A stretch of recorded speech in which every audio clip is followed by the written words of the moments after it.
Assalamualaikum warahmatullahi wabarakatuh. Perkenalkan kami dari kelompok 5 akan mempresentasikan tugas proyek akuntansi manajemen.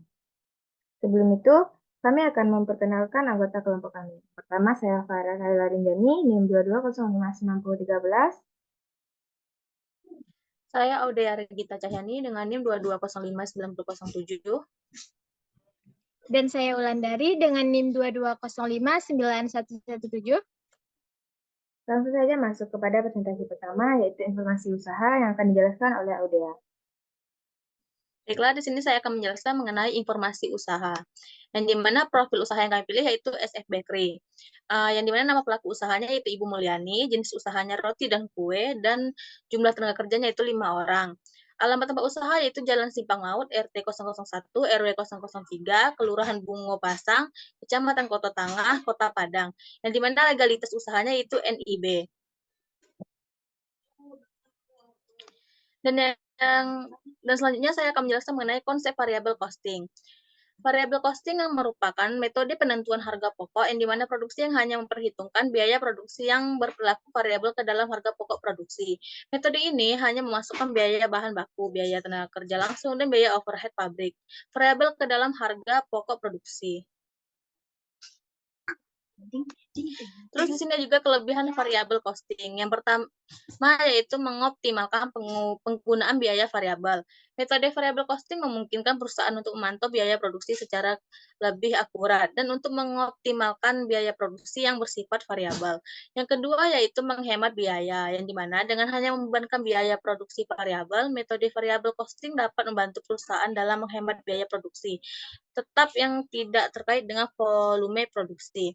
Yang ketiga yaitu ada meningkatkan keputusan bisnis. Metode variabel costing memungkinkan perusahaan untuk membuat keputusan bisnis yang lebih baik dengan mempertimbangkan biaya produksi variabel yang terkait dengan volume produksi. Sekian penjelasan saya kembalikan kepada moderator. Selanjutnya itu kekurangan variabel costing yang akan dijelaskan oleh Wulandari. Baik, saya akan melanjutkan materi mengenai kekurangan variabel costing.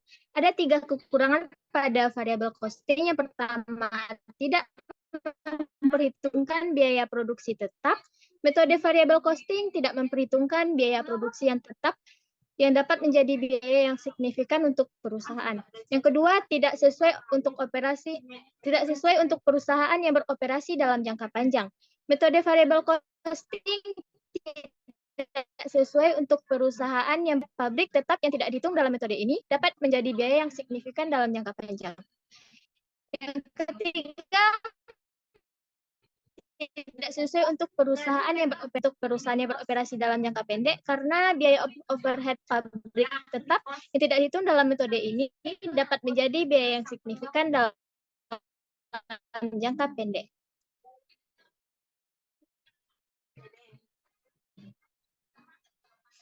Selanjutnya, perhitungan biaya bahan baku.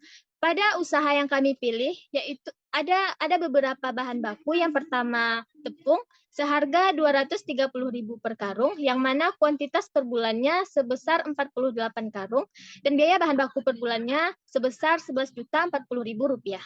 Yang kedua yaitu gula, harga per kilonya yaitu sebesar 15.000, kuantitas per bulannya 96 kilo, dan total biaya bahan bakunya per bulan yaitu 1.440.000.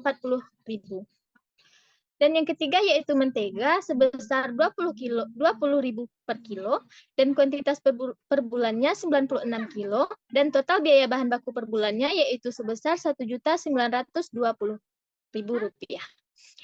Berikutnya bahan lainnya sebesar 50.000, kuantitas per bulannya sebesar 24 kilo, dan total biaya bahan baku per bulannya sebesar 1.200.000 rupiah. Jadi total biaya bahan bakunya yaitu sebesar 15.600.000 rupiah. Berikutnya perhitungan biaya tenaga kerja. Jumlah tenaga kerja pada usaha ini yaitu 2 orang untuk produksi dan upah per harinya sebesar 75.000 dan jumlah biaya per bulannya sebesar 3.600.000 rupiah.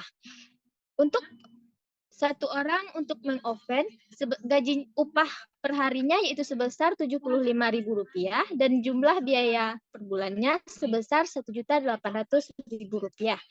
2 orang untuk mengemas biaya upah perharinya sebesar Rp50.000 dan jumlah biaya per bulannya sebesar Rp2.400.000. Jadi total keseluruhan untuk biaya tenaga kerja sebesar Rp7.800.000. Nah, nah Sekian selanjutnya materi dari saya. Saya kembalikan ke moderator. selanjutnya perhitungan biaya per hari pabrik yang akan saya jelaskan sendiri. Yang pertama yaitu gas. Gas seharga 20.000, kuantitas per hari yaitu 2 tabung. Jadi total per bulan sebesar 960.000. Yang kedua yaitu kemasan seharga 35.000, kuantitas per hari yaitu 3 kilo. Jadi total per bulannya yaitu 2.520.000. Yang ketiga yaitu solar seharga 7.000, kuantitas perharinya yaitu 1 liter. Jadi selama sebulan totalnya 164.000. Jadi total keseluruhan biaya per harinya yaitu 3.644.000. Selanjutnya keuntungan. Produksi roti harga 2.000 selama sehari yaitu 1.100. Harga produksi roti manis yang harga 4.000, produksinya sehari yaitu 120 per hari. Jadi total produksi selama sehari yaitu 1.220 roti per hari. Harga yang diletakkan pada distributor. Harga roti 2.000 yang diletakkan di distributor seharga 1.300. Jadi 1.300 itu dikali produksi roti sehari yaitu 1.100. Jadi totalnya yaitu 1.430.000 per hari. 1.430.000 dikali 24 sebulan. Jadi 34.320.000 per bulan harga pada roti 2.000. Contohnya yaitu roti harga 4.000 yang diletakkan pada distributor seharga 3.000.